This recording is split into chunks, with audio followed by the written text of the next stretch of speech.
Hey everybody, David here, and welcome to the ASOG podcast. In this episode, Lucas and I sit down with two of the nicest people in marketing, Brian and Kim Walker of Shop Marketing Pros.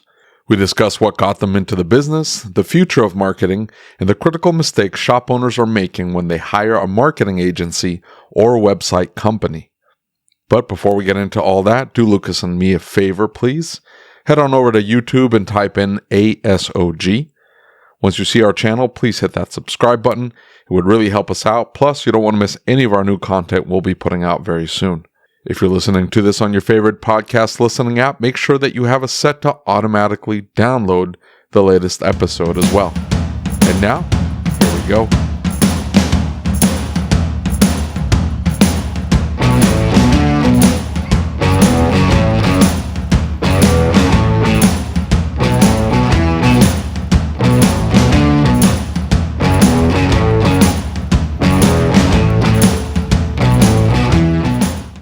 So we're good? We're good. Yeah. We've been good. Live on YouTube, live on Facebook.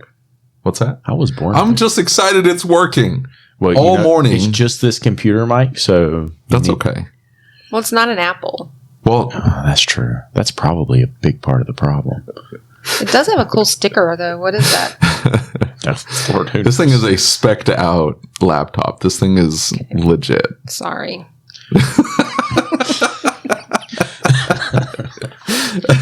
So, and Listen. listen, Linda, listen.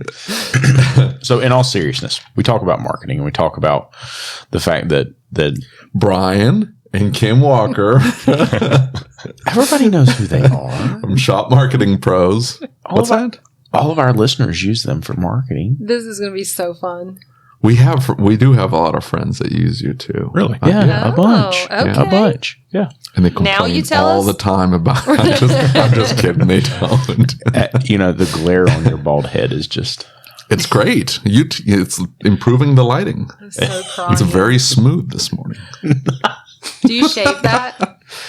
No. Yes, I do. Look, I have to. I'm thinning out He says a lot. he's going in that direction. I'm thinning out a lot up here, and Kim just got these pictures printed, God. like these big pictures to go in our hallway. So she's got a picture of her, a picture of our son Peyton, and a picture of me. Yeah. And when she's looking at the picture on her phone of me, it looks great. When it comes in and it's 18 inches wide and 24 inches tall, I straight up look like the top of my head is completely bald, and I have the ring. No. It's bad. So I started losing my hair at 24, and it started thinning out and stuff like that. And I remember sitting in the kitchen of our first house with my wife, and I'm like, you know what, just shave it like way down, like get it to about that thin. And she's like, are you sure? And I'm like, yeah, I need to get it done because it was getting like, I'm having like swoop it. And this was before the swoop was like in. So I'm like, Okay, this isn't working. Wait, the swoop was not in. The swoop was not in at that point. No. Like the anymore. Justin Bieber, like, where you see the that kids like swoop. walking around like He's talking all about the the time. swoop, Like, not the comb over. I'm thinking of the comb over. no, not the comb over. All Like right, I could sorry. have grown it long and done the thing there and it would have worked. I would have looked ridiculous because, almost 30-year-old walking around with like that. You think the haircut's going to... Never mind. I'm sorry. Listen. I used all the hair product. That was, pulling a Jimmy Lee with the not that haircut, but, like I used all the hair products back in the day. Anyway, so I'm like, just shave it all down. And she gave me essentially that. And I'm like, I don't know if I can go that thin. Or that like short, I should say. Like 2 or 3 years later, so I'm essentially buzz cutting it, but I left it a little long. And I'm sitting in I'm standing in the bathroom in front of a sink and the lights like coming from the top. And you just saw like, I am missing so much hair up here. And I'm like, oh man. This is it. Well, like I'm the done. problem- I'm going smooth. I have to. His go hair smooth. looks This is great nuts. like that. I like it. I think it's good. He keeps saying, I'm going to shave it. Yeah. I'm going to shave it. The problem I won't keep up with it. is he won't keep up with So it. I don't. And I've met like Chuck is probably an everyday, like all top to bottom. He shaves every single day. Keeps it just baby butt smooth. I don't. Trust me, I don't. If you start like, if you come into my shop on a Friday or like it's been a long, like rough weekend or we went somewhere or something like where I was busy and you come back in on Monday, like I'm disheveled. And bless Beards it. all over the place, hair all the way up to here because it'll go all the way up to Oh here. my gosh. I'm all fuzzy and stuff like that. You can pull. Right, And when you're I can real start happy. like, yeah, if I get out of bed and like, I'm like, do I have bedhead? Like, and my few hairs up here all like smushed over. I'm like, now it's time to cut And it. let's now not get I'll to it November because he just thinks, I don't know, whoever started this no shave November, this time you're putting your money there because the point is no shave November. You're supposed to like donate to something or It's whatever. testicular cancer. Yeah, that's the point. Yeah. No, he just thinks it's November. I don't have to shave for the whole month. Do you grow the Totally whole beard calm out, down. like the whole I do. thing? All yeah. of it. Yeah. Yeah. And then we took pictures for the shop or did videos or something. And after the fact, he's like, oh my God, I should have shaved. Yeah, I really should have. I look homeless. Like I do. I come into the shop, like the beard's all over the place Forrest and stuff. Gump. Like I what's that? Forrest Gump. Yeah, like it. You know, you look homeless, and and sometimes, you know, I used to have a female service advisor. She was like, "Hey, are you going to shave?" Like, no. I think he just wants to fit in with my family at Tennessee for Thanksgiving. I think that's what And we're he's in the really- backwoods of Tennessee. Yeah, And well, I'm in the beards? backwoods of North Carolina, so you know, Same. it's just same theme, same concept. I've seen members of your family. They all look like you. Different sizes, but they all look like you. Yeah. What's your point? What's the look in backwoods, North Carolina? You've not met that part of my life. Oh my Specifically made sure of that. I don't need to hear about it on the podcast. There you go. Business topic. gosh. What are you looking at? Business topic. And comments coming through. We're talking marketing, T-Tech. That's what we're talking. Yeah. We're talking marketing. We're actually talking about the fact that if you own a marketing company, do you serve the two clients next door to each other? So And for them, it's the answer's no. that's pretty cool. I mean, That's very cool. You know why? I think if we track it all the way back, do you know the why? I think I would say the why is because we were shop owners first. Right. That Right. we get it. I understand. Well, and so we were shop owners, and then when I left the world of turning wrenches, we opened this marketing agency, and we were a generalist agency. Right. So we the only reason that people had to come to us because we were local to them. So we were working for all these different businesses, and we had a few times there because everybody's local where we would have competitors come to us, and they would ask us to, we'd be doing Google AdWords for two competitors, and it was like, man, this just doesn't feel right. Yeah. Because I'm literally, not only am I helping them compete against each other, but I'm competing against myself with the work that I do. Yeah. It's like I'm over here creating these Google ads and I need them to outperform the competition, but the competition is my client also. Right. So, it just never like there's just a dirty feel to it. Yeah. Now, a lot of the companies that are out there, they are low price going for bulk. They want to have thousands of clients. That's not who we are. We're still in a growth phase. We want to get up to the point where we have about 100 clients. Right. Well, 100 clients across the United States. That's not a problem to do without, running into, one client running into another. So, Yeah. so we have, I think the closest we have right now is 10 miles. Yeah. And that's like in freaking Dallas or Houston or Yeah, it's we're fine. like they're only going to drive Super 2 to 3 concentrated. miles, and that's it. Exactly. Yeah, Right. Yeah. But we did put it in place so that we can just have a hard no. If somebody contacts us and they're within 3 miles of an existing client, then it's a hard no. We can't. We And can't take them on. also it's a litmus test against our core values, right? We put our core values in place and we call it our shield, SHIELD. Each one of them stands for a different thing. One of them is integrity. Well, does it feel right? Is it the right thing to do? And it's going to be difficult on our team that's doing the ads. They need to feel good about what they're doing. Yeah. So it's across the board. Right. So now you were shop owners. Yes. You were a tech right here in Raleigh, right? Yeah. Tell us about it. Yeah. So My first job as a tech was in Baton Rouge, Louisiana, at a Mercedes dealership. I ended up working for Leith Mercedes here in Raleigh. Right. And then after doing that for a few years, I opened my first shop, which I called Behind the Star. Stupidest thing ever. It made sense to me, because as a Mercedes guy, they talk about the Mercedes, the people who service Mercedes being the people behind the star. Right. Well, that was marketing. Yeah, that was one of the first marketing lessons that I ever had was your name needs to make sense. Then we ended up moving over to Apex, North Carolina, where we named our shop Peak Automotive. Right. Very cool. And so help me understand the transition from shop owner to marketing. Oh my gosh. I'm super curious because, we've got a lot of tech listeners, and some of the things that we talk about is that many of them feel like there's no next thing, right? They feel like I'm going to age out here. This is going to be it. Mm-hmm. What do I do? Or I'm going to get pissed off and go open my own shop. Yeah. Those are the two options, right? Yeah. So how did this transition happen? Tell us a little bit about that. So from my side of things, when I first opened my shop, I needed a website and I couldn't afford one.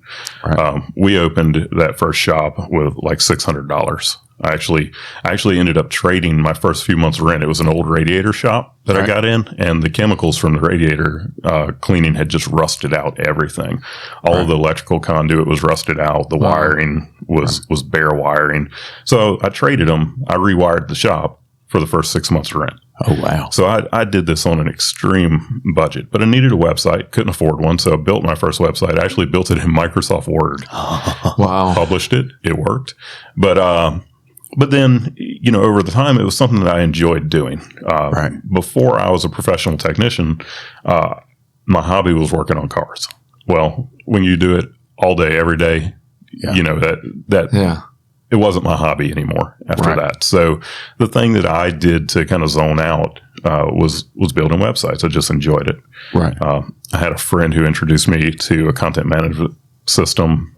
This would have been back in 2004, 2005, called .NET Nuke. I built the company website in DNN. Mm-hmm.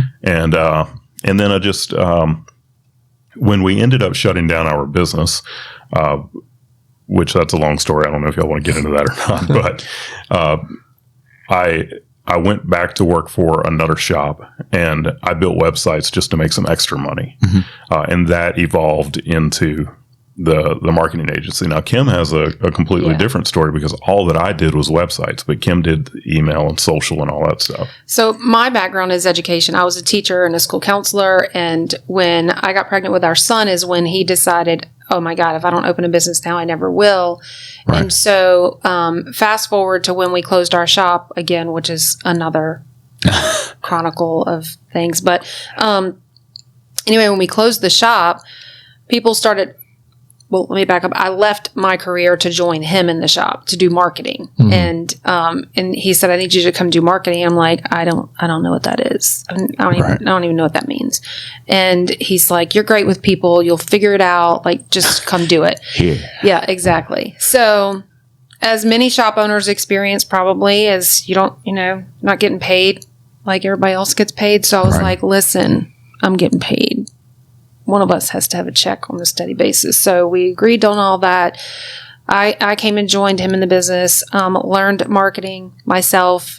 And so when we closed, people started coming to me saying, hey, I know that, you're not in business anymore, but will you do my email marketing for me? Or will you do this? Or will you do that? And we were... God gave us a story to share. So, I'm not afraid to, we were in bankruptcy at the time, because the closing of the shop was based on a road construction project. It was a big nightmare and everything. And so I'm like, we got bills to pay and I'm sitting at my kitchen table. I got a kid to feed. And so, I took on any and every little marketing thing there was. Yeah. And so, just kind of created my own little tiny marketing company from my kitchen table and, fast forward to that, we ended up moving back home to Louisiana, tried to reopen the shop down there. That didn't work out. Meanwhile, I'm still networking in our community and doing all the things we did as a shop owner, and people were learning that I could do marketing. And so I carried on with that. We did a lot of work with Constant Contact. So I was a speaker and a trainer for Constant Contact, and it allowed me to get out and meet people and take on little jobs here and there. And so I was doing social media, email marketing, I forget a couple of other little things.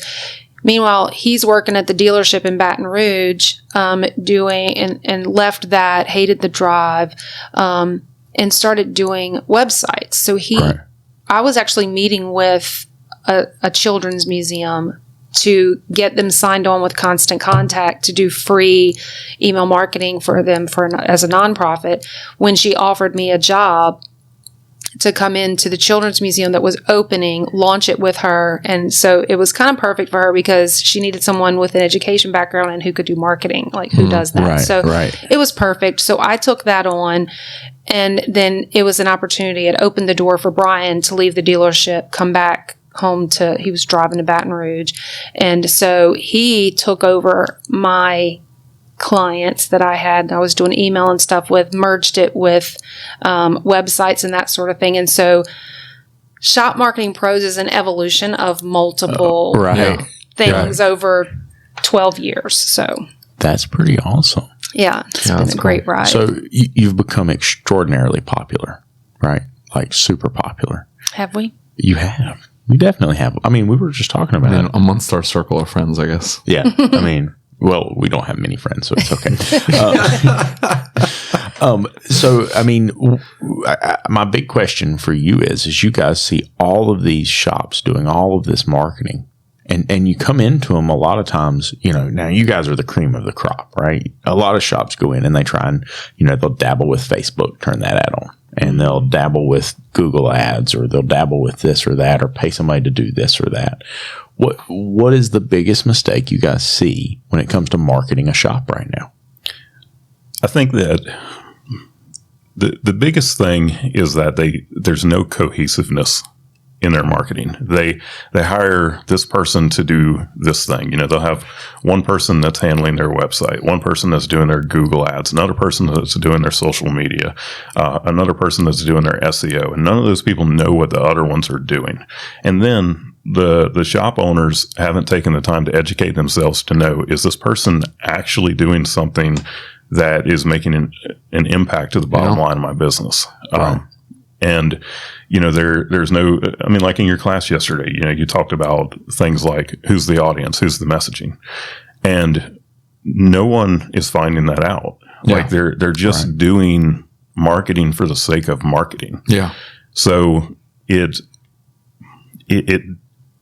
just setting everything up for failure from the beginning. That's I would say exactly the same thing. And they just asked us. We didn't have a plan for this today, but I taught that in my class yesterday. That's exactly what I said. I gave them an example. We had a client in our town. I'm driving down the road. I saw her billboard. I never listen to local radio for all kinds of reasons, but you use Spotify or whatever. But I had the local radio on, and I heard her radio commercial, and then we were working with her social media. And I'm like, that looks and feels like three different companies. Yeah. I don't know that the right hand knew what the left hand was doing. And so I called her. She's also a friend of mine. And I'm like, girlfriend, when you've got something going on, you need to tell all the people so that your message is the same, your voice. Like that's a big deal. People don't understand. And I know when we decided, let's come back home to the automotive industry and serve the people that we love and do what we know and that sort of thing.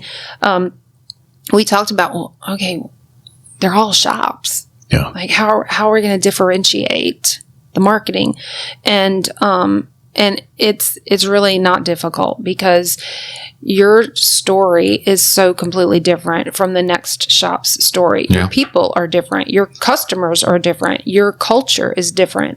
And so that's the thing, is that we spend a lot of time talking to them and really getting to know them. And I told her, I'm like, if you're going to have different people touching your brand, like the logo was skewed. They I'm like, did they go grab that off of Google Images? It was pixelated. It looked like garbage. Like, that's not who you are. Listen, you would not believe how difficult it is to get people to send you a flippin' logo. Yes, I do. We would definitely Lucas does not understand. We legit sometimes just recreate it.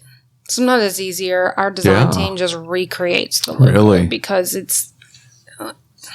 Yeah, they're like, hey, I need a high-res version of your logo, and then they send you some like 100 by 100 JPEG that looks great like on the screen, but then you blow it up and you're like, okay, this is a mess. Well, and it's because it was like a lot of times, we'll talk to them and they're like, well, I created that in whatever Still thing download they the file and keep it on your computer. Well, and I think what's so cool about you guys is it's very organic. You know what I'm saying? Like, it's organic marketing. It's based on who they are.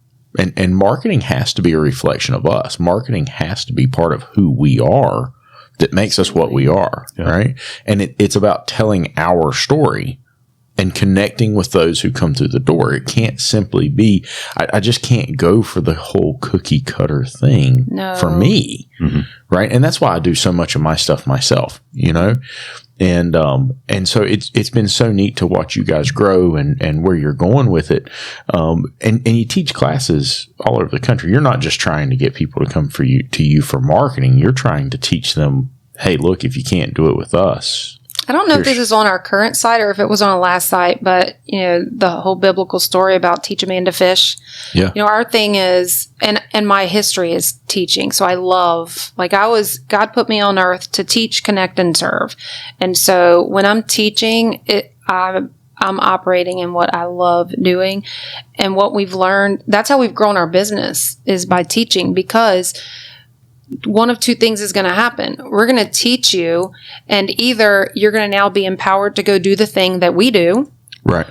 Or you're going to realize I'm in over my head. Either I don't have time to do it, I don't have the skill to do it the right way, or I just don't want to do it. Yeah. And so no matter how it plays out, we end up with a raving fan because we either get a customer or we've trained someone to go do it themselves. And I will tell you something that is the honest to God truth. I get more satisfaction out of watching someone take what we teach them and go implement it themselves and see success than when they just hire us. Look, I love when they hire us. I love when they become a client. But there's just, it's a different feeling altogether when you see them take something that you taught them and then go do it with success. I literally said that at the end of my class yesterday. I said, look, when you put this stuff in place, send it to me. I want to see what you're doing.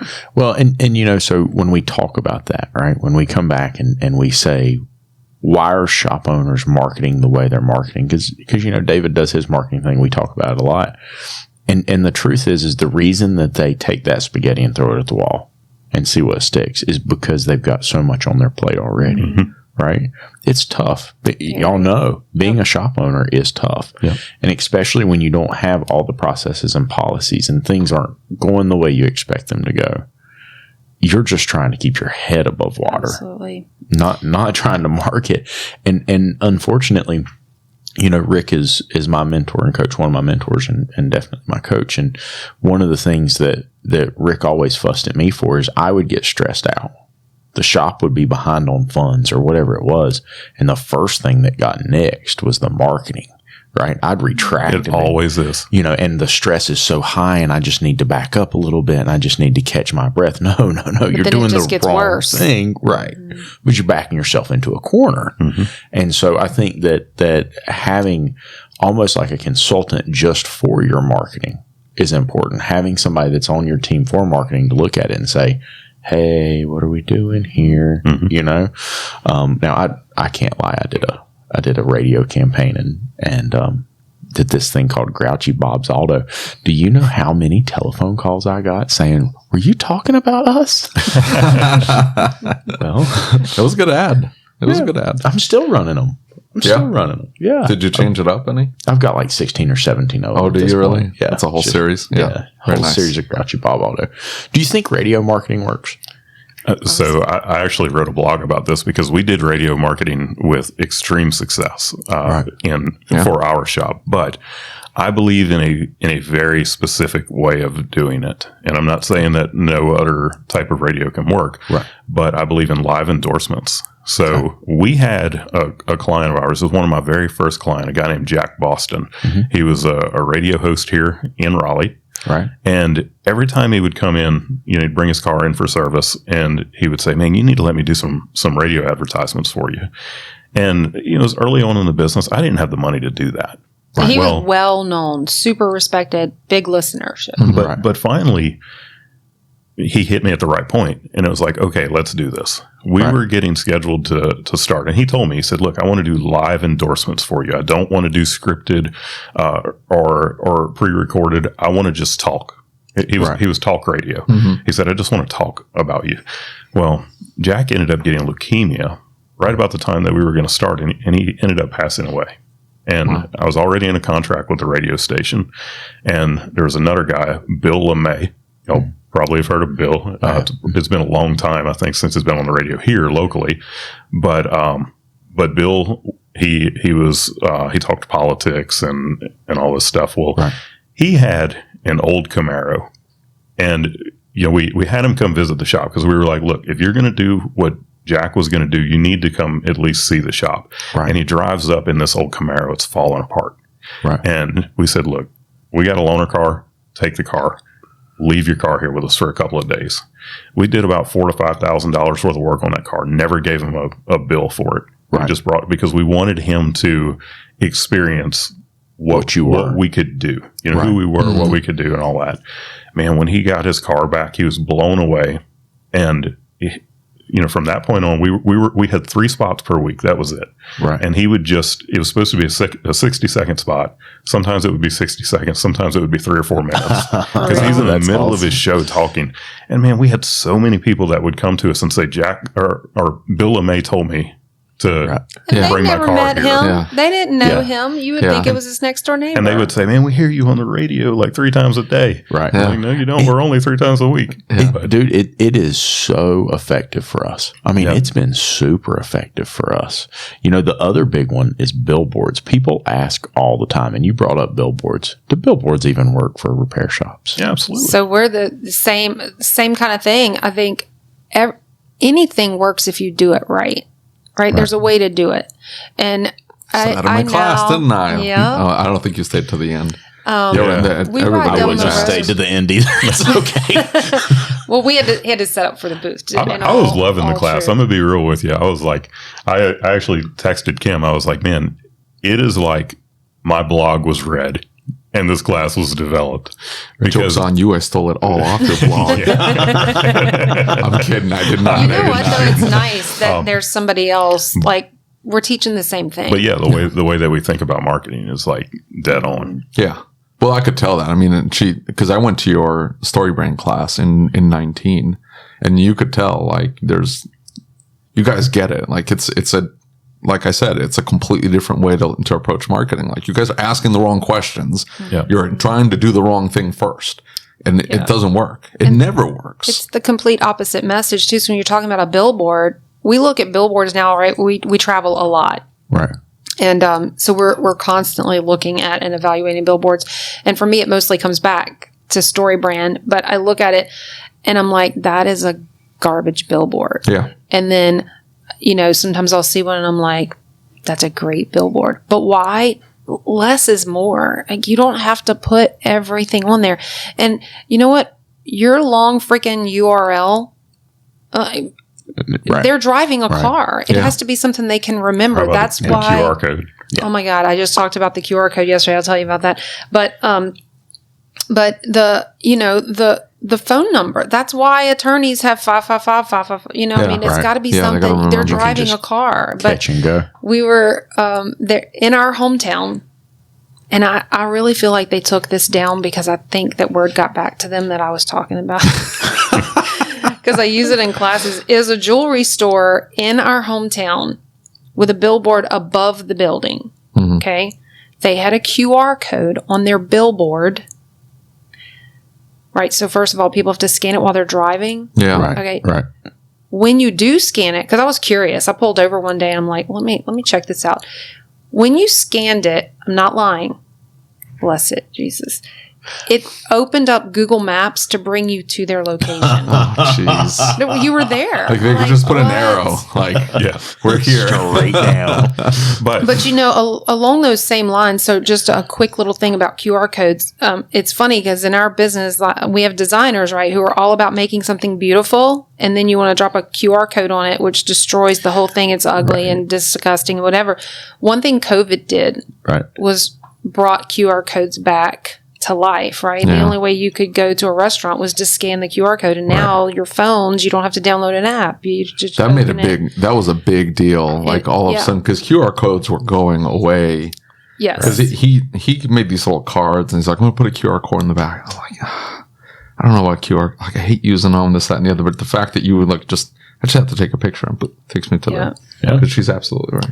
COVID. But when it comes to billboards, I would never advise a shop to use billboards before they have things like their search engine optimization, Google ads, all of that. Really, it's just really take them to the website. Like if they can catch the name, like the first thing they're going to do is Google it. Well, and now so many of the digital billboards have this incredible technology built in that where you can do things. We've done this with some of our clients that are not automotive, like from our past company. Where it's called iSpot technology, and this is for Lamar billboards, and they're not, well, no, they kind of are all over the country. Yeah, we have them, yeah. So they have technology built in where, you know, you said you have like 18 radio different, you can have all these different billboards created. So depending on the weather, right, it's raining, the billboard suddenly displays, are your wiper blades bad? Oh, that's pretty slick. That is awesome. Right? Or if it's... if the traffic is bad, they'll show like, quick dinner options. Oh, that's pretty slick. Yeah, there's so much that they can do with it. As a matter of fact, they can use the location technology on your phone.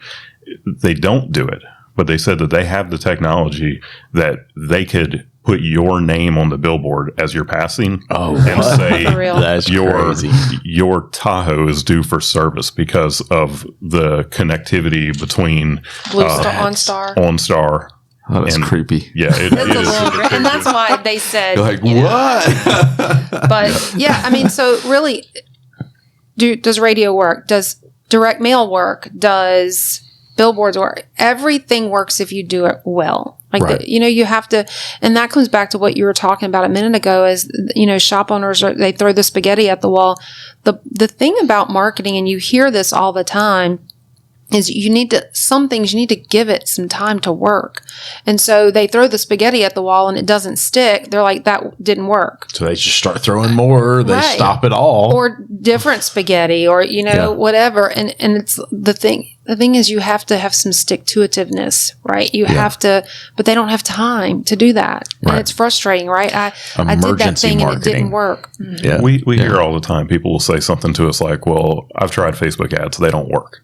Yeah. And if Facebook ads don't work, you are not doing them right. It's like, no, the ads that you did not work. Maybe your messaging was wrong. Maybe your targeting was wrong.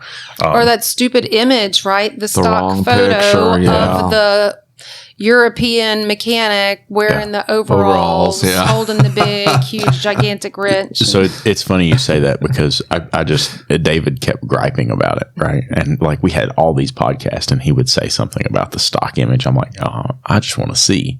So I hired somebody to make some ad images, right? And I did some with our photos and I did some with other photos.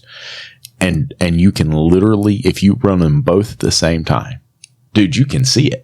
Like one will get traction, the other will do nothing. Absolutely. It was probably the comments. Like, that's a good looking shop, Lucas. When did you expect? Right? It's like 15 bays long. Meanwhile, he's in a barn with like bay here, bay there.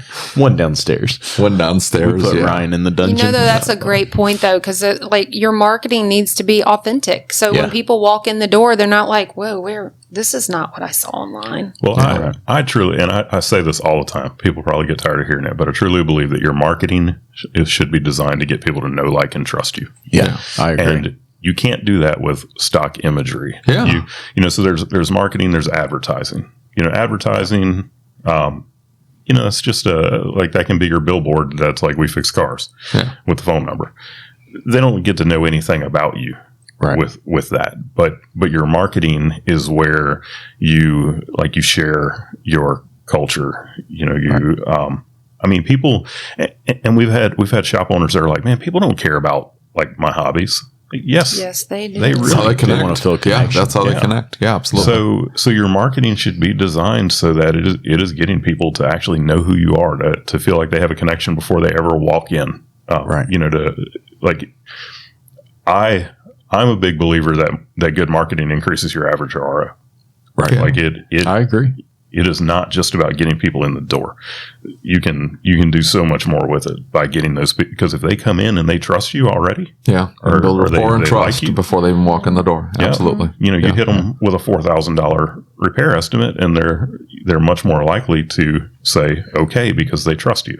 Right. Yeah. Yep. That's huge. That's such a big deal. A little caveat though on that image is that, if we're doing your marketing, I'm in Louisiana. You're in North Carolina. I need you to send me some pictures. Right. Right. So I talked to a lot of shops. And the thing I tell them, I'm like, I need a website and hire a flippin' photographer. Yeah. Yep. I tell all the time, get a photographer. Not my cousin does pictures. Right. Like, no. We just wrote a blog about that. I think it's the most recent blog on our website. I need to read your blog.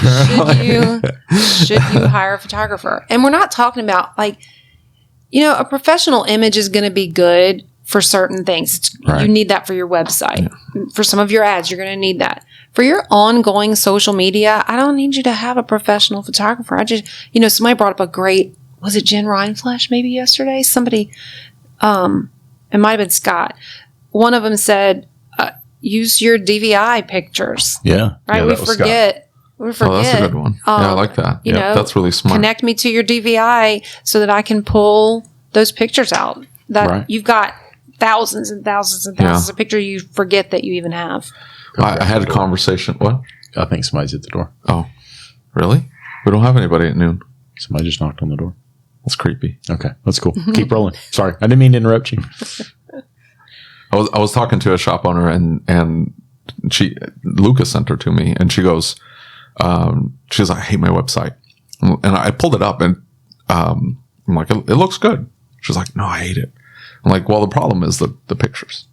Like, and she's like, yeah, I took those with like an iPhone, the original iPhone. And, so by the time you blew it up and you put it in the different places and they cut it and then cropped it and stuff like that, like it looked like a fuzzy mess. And I'm sure that, they were sending the compressed version. They compressed it down, sent it by email. So it's probably a third of the size that it should be. I said, just hire a photographer. Just hire for and it depends on what part of the country. Like they can be pricey, but it's like, if you're going to spend $2,000 on something that's going to make a huge difference. They're going to take 100 pictures. They're going to spend half a day there. You're going to spend $2,000. You're going to get 100 plus pictures. You're going to be able to use that over and over and over and over. Yep. And maybe not in the social media because you want that to be more organic, but the website, email headers, like there's so many places you can use these beautiful professional pictures. I'm gonna talk about Dutch a little bit. So Dutch, he ponied up cash because he doesn't go small, right? He got. This lady came out and man, did she get some pictures. I mean, pictures of the tools, them working on cars. Like she put the bouquet in the back and like, oh man, these pictures are beautiful. Of Dutch. Dutch is a very handsome man, but damn, she made him look so much better. These pictures were fantastic. And you just and then you see the iPhone picture. Like you see the iPhone picture, like that's not the same. Yeah. Like that she knew what she was doing. It's such a big difference. One of the things I would always recommend though is to, work with your web designer before having the person come out, because that way we can tell you these are the pictures that you should get. I think we have that in a list on the blog.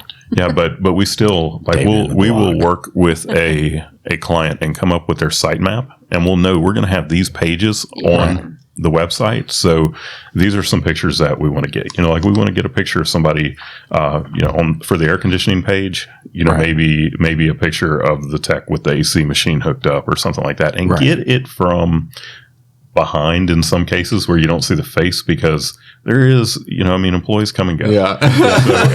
That's terrible. Man, we got this great, especially the team picture. It's like we got the whole team right. and that person's not here anymore. Yeah. And by the way, they're in jail. We do not want them on the website anymore. But those other pictures you can use on social media. So, when there's like different levels of the professional photography. A lot of them are the people working on the car. Those things, you can definitely use that on social media. So it's, you're saying you can get so much use out of it. You really can. Well, and so we do a lot of videos, right? And I know you guys have seen some of them, surely. But we do videos for our shop nonstop, and it can be something fun. It can be this and that. Now, the big thing about videos for us is it can be tough to find somebody to edit them and get them back to you in a timely manner. But I want to tell you what, the videos are super effective. And people will reach out to you after you make a video and say, hey, I saw that video. Mm-hmm. You know what I mean? And they'll talk to you about the video. And so much of this means that whoever's in the marketing really needs to be active in the community. They can't just go and hide behind the desk. I mean, in a way, you guys were talking about an experience you had where an owner didn't want to engage. It's almost like, oh, wait a minute, they want me to be part of this. What? Mm-hmm. I just wanted somebody to do it for me. Mm-hmm. No, this has to be you. It can be done for you. Stick your kids in there. Especially that cute. That's what you do. You talk about that being active in the community.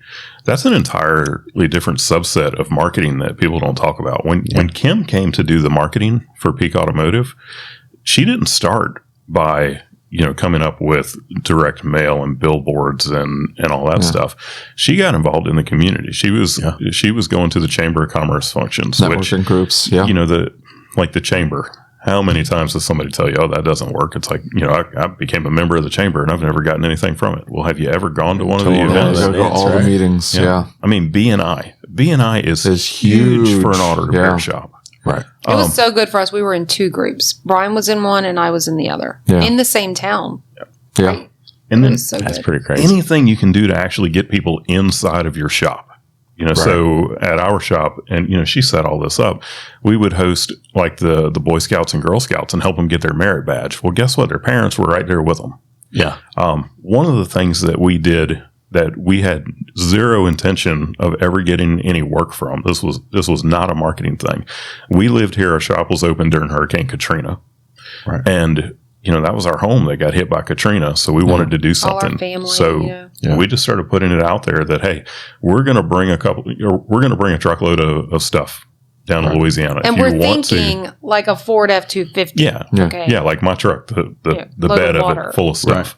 Right. And so we put it out there that, hey, if you want something, like if you want to send something like diapers, water, whatever, bring it to the shop, just drop it off, and we're going to take it down there. They brought it. It hit the radio that we were doing it and everything. We filled up 2 semi trucks. Holy cow. Wow. And thank God that got donated. But then for the couple of years after that, we asked every person, how do you find out about us? And they say, well, we came and dropped some stuff off for the Katrina drive that you did. Awesome. But if you pause and think about what that really meant. So one, they learned we're from Louisiana, right? Yeah. So then there were other people in the community who were also from Louisiana. So they're like, you're like me, right? Yeah, so that brought, because they would come in and they're like, hey, participate in the Katrina drive. And I'm from Louisiana too. Where are you from? Oh, I'm from Metairie. Oh, we're from Hammond. So it was that connection. Building connections. Mm-hmm. And then also, just by dropping it off, they were coming into the shop. So they were seeing it, feeling it, experiencing it. Our staff were like, hey, thank you so much. I'm Joe. I'm one of the technicians. Let me help you get that out of your car. So it was a whole experience, but that lasted, like he said, for years. We had people. That's awesome. Pretty awesome. Yeah. That's cool. That's and those kinds of things can happen anytime all year long, no matter where you are. Right. We just had another hurricane in Louisiana that just destroyed where we live. We were okay. Our house was okay. But, there's fires, there's earthquakes, there's tornadoes, wherever you are, there's something that creates a need that you can help fill. And that community involvement it costs a fraction too. I mean, you talk about the cost of B&I. You can do B&I for 2 years for the price of a month's worth of Google ads. Right. So it drives me nuts that they quit. These people, like I was serving as a mentor. I've been in B&I for about 4 years. And I tell them, I'm like, you cannot find a better bang for your buck than this. You just have to work it. Yep. You just have to show up. You have to shake the hands and stuff like that, which is painful for me. But like, you can't beat it. Dividends. You cannot beat it. It's so good. So that new shop that has no budget, that's the kind of stuff that you do. Well, and I always thought it was a paradigm shift for me when it came to B&I, because I was the community person, so I was doing all the things, and B&I took a lot of time. It is a time investment if you're really going to do it. But at some point, I don't know if somebody said this, or where I got it from, but I started viewing B&I as my weekly sales meeting. Like I was meeting with my sales staff. So I'm educating them to say, because most people will think, well, I want referrals from the people in the group. Yeah, you do want that. But what you really want is for them to be referring their friends and family and connections to you. Right. So when I started thinking, well, wait, I'm there to tell them this is what I'm looking for this week. Mm-hmm. Right. So it just made a big difference. Well, it's funny you say that. I was just telling my dad, we were talking about some of the young employees who are working for their business now. And I was laughing at him because I said, Dad, I always remember the one thing you told me is people will not remember what they experienced going through here. They will remember what you said. They won't remember anything else. They'll remember what you said. And feel. Absolutely. Mm-hmm. And so, and I'm a big believer that life happens outside of our comfort zone. Growth happens outside of our comfort zone. And so, David, this is all about you, buddy. I just said I go to weekly B&I meetings. Well, that's what I'm getting ready to say. Early in the morning, I smile. I'm nice to people. Like, that's rough. Have you ever read the definition of nice in the dictionary? I was just wondering. Long story short, how many shop owners we've shocked? I interrupt them a lot. I'm sorry. How many shop owners I think got shocked this weekend? Like they're like, "Hey, I'm so and so from Facebook and this, that, and the other." Like, okay, I'm terrible with names. I'm terrible with faces. I can remember what car I worked on. I'm like, "Oh, you have the Colorado. We did this, that, this, that." I can't remember names and faces. It's really rough for me. So they're sitting there shaking my hand, and I'm like, okay, like I don't know who you are, man. I'm sorry. And then I feel a little bit bad, but at the same time, I'm really uncomfortable. You're shaking my hand, and I'm like,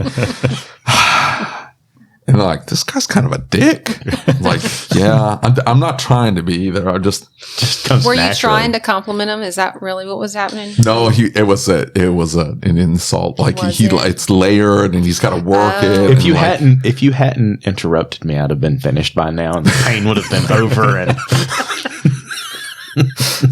no, I was thinking about. I think it was Craig O'Neill who said one of the most powerful things he had ever done was Toastmasters.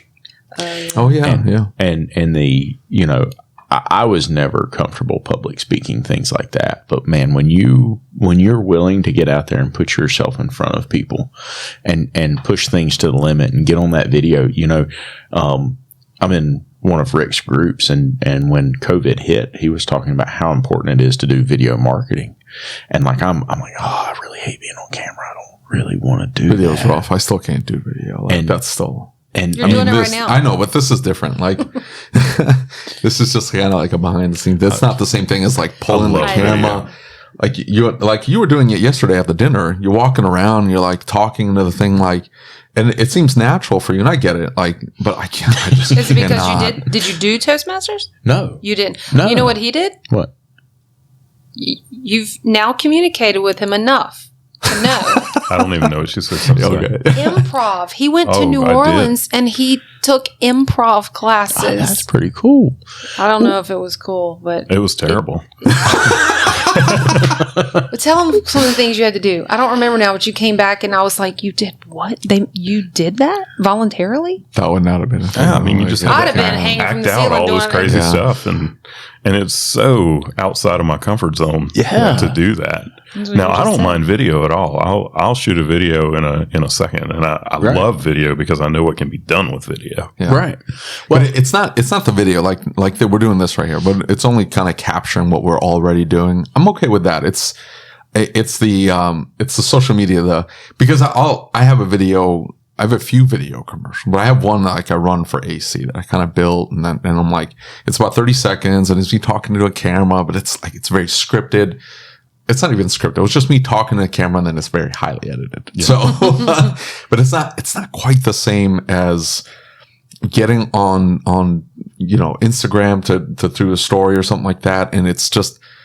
You don't want to stumble over your words. You want to seem natural, but it has to feel organic too. And then what bothers me is the people like, what the hell is that guy doing? You're like, I have learned so much from Justin Allen. You're going to have people. He is so good. Have you guys watched The Hunter Guy? Are you familiar? You guys follow him? I guess I'll have to introduce him. So sorry, I'm going to interrupt. I got to take over the story. Hold on. So he has a gimbal and he jumps on like Facebook Live and he's just talking to the camera and he says all these things and it almost seems natural. He's almost like a TV host. It's really, really good. And you're watching him like, man, that is so good. That is so good. And you're looking at him like, that's how like organic video marketing should look like. Cause he is doing, and then I met him for the first time in real person. And that's just how he is naturally. Like, I'm like, it's not like, you get on camera, you have to be more animated. Yeah. Like, you have to be more animated because otherwise you're just doing this thing or talking so you have to. Hunter. Oh my gosh. Yeah. Okay. You know who? I thought shooting Hunter. Watch it. Oh, right here. Yeah, we're good. Hey everybody, good morning. Justin Allen with Hunter Engineering Company. This morning, let's see, it's Friday, the 23rd, 24th? I don't know, September. But it's a nice crisp morning here in Asheville. First morning I've worn the jacket in months. That's just yesterday. But very excited. We're getting the new construction for the Jaguar Land Rover build here in Asheville. Arden, I guess technically kind of on the south side. But I'm going to show you some pictures. We're going to upload some beautiful equipment here. But here's... You hear the energy and the excitement in his voice? Totally natural. If he's faking... Your Android. It's so customizable. Anyway, he's so natural at it. Like yeah. I met him in person. I'm like, dude, it's on a show. He's like, no, that's how he is. I'm like, see, I thought you were going to say that you meet him in person and he's completely opposite. No, trust me. Like this, today I have met some people that are like that. Total show, total BS. Like they're on, they're like, hey, and all of a sudden they're like all over the place, right? That dude is like that 24/7. Well, I feel for with Russell Brunson. Yeah. Russell Brunson is like that all the time. Now his is so animated that you can tell. Yeah. I mean, when he's talking, he's talking fast and he's excited and everything. Yeah. But in person, he's like super introverted, and I don't bring that excitement to my videos. I'm just not that person.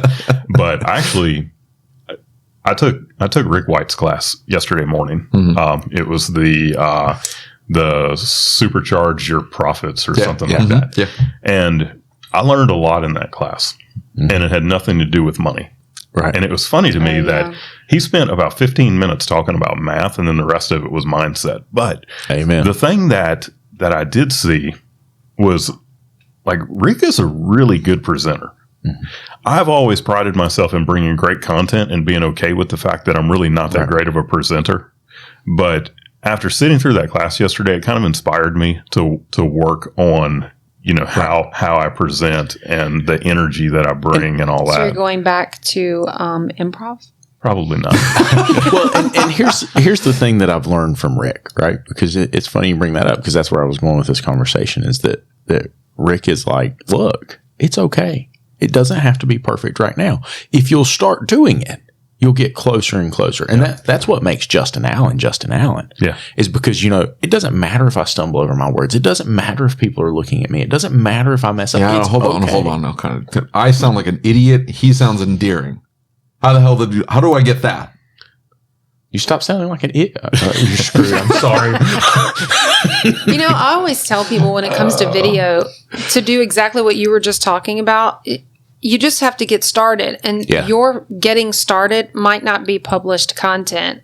When I first started doing video, just like everybody else, first of all, I had no idea that I sound like I sound. Not a clue, right? And I hate it. Everybody hates the voice. Hate it. You've got a fantastic voice, but I hate my voice. Does have a fantastic voice. And I always say I have a voice and a face for radio. Yeah, me too. Ridiculous. But I would sit in my car and pull out my phone and just start videoing myself with the complete intention to delete it. Or to watch it and be like, oh, you need to fix that, whatever. But I don't know, a month. It was a month of just recording and deleting until I just got comfortable. Well, you have to find your thing too. I've got one of my clients, Michael Golini, Your Auto Shop in Plano, Texas. Been on him from the beginning. Do video. And I created this framework that kind of shows you all the points to hit when you're doing a video about a problem that you're seeing with a car. So here's the framework to hit all the points. And he just never really got into it. But then one day I was like, man, just, he asked me, he's like, do I have to do all these things? And I was like, no, man, just shoot a video. Just do whatever you want. And he goes out in the shop and he just shoots a video and he's just like, he's just talking, no framework, nothing. And man, it was awesome. And now that's how his videos are. And the cool thing about it is his personality shines through in that when he was trying to do the framework, which the framework helps a lot of people, not him.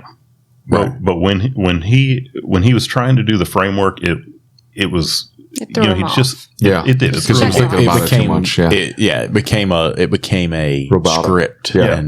But without it, like you can see how genuinely nice of a guy he is, and like he has kind of a magnetic personality. So when he's just on the camera doing his thing with nothing other than, hey, I'm gonna tell you about this thing that we have going on at the shop, you're like, I want to bring my car to this guy. Right. See, and that's what I'm talking about. And what I have found is that if you stop being afraid of making that mistake, I just get out there and post them, right? And I screw up all the time, and I sound like a dummy half the time, and it's okay, and I'm okay with it, right? And I think that's where that outside your comfort zone really takes it to the next level, is because that's where that growth happens. Being natural and letting people see you and letting them see you as a human being, realizing, look, I sound like a dummy sometimes. I screw up sometimes. I'm just me. Man, that's a different level of connection with other human beings, just like that. Absolutely. It's a great quote. I can't remember what famous person said it, but it's be willing to go out on a limb. That's where the fruit is. Amen. Amen. You're afraid that limb's going to break or whatever. But also on video, and we talked about this. I talked about this in my class yesterday. Brian talks about this all the time, and it's what we try to get people to do as well. Is just because you did a video and you posted it on Facebook one time, and then they're like, man, I spent all this time doing that. It didn't really go far. You can do so much with one video, right? It's either on your YouTube or your Vimeo. It's you get that taken out into a blog. You embed that on your blog. You're sharing it on Facebook. And then the one thing people forget to do is play the video yourself and pause and listen. Right. Here's 5 reasons why we like Michelin tires. Yeah. Okay, well, that's 5 different social media posts right there. You create 5 different posts on that one. You get so much life out of this one video. That's awesome. And when you're working with an agency, it allows the agency to share, like you are the thought leader at that point. It's not the agency just posting, oh, we think this might be a good post for them, so let me just put it out there, because that's what happens most of the time. Right. But when we've got the clients that are sending us these videos, then we're taking their thought leadership and putting it out there. It's their voice. Exactly. It's their ideas, and it allows people to actually get to know who they are. That's awesome. So if somebody wanted to use you for marketing, how do they get in touch with you? You go to shopmarketingpros.com. Very cool. You guys put out a lot of free content, which is very Yes. much appreciated. Like, Absolutely. you guys are on Carm, and you guys do a lot of classes, like online classes and stuff like that. So they've got a ton of free. Well, he kept mentioning his blog, so check out the blog. Very nice. Awesome, guys. go. Thank you so you. much for being here. Thanks. thank it was y'all. fun. Well, I hope you enjoyed this episode of the ASOG podcast. If you'd like to catch these episodes early, you can do so by becoming a patron. Just go to asog.site and click on the Become a Patron Now button. Becoming a patron helps support the show, gets you several perks, and is tax deductible. Make sure you subscribe to the podcast and on YouTube so you don't miss any of our upcoming episodes. And as always, if you have any questions, comments, or concerns, shoot me an email. My email address is david@asog.site. That's DAVID@asog.site. Until next time.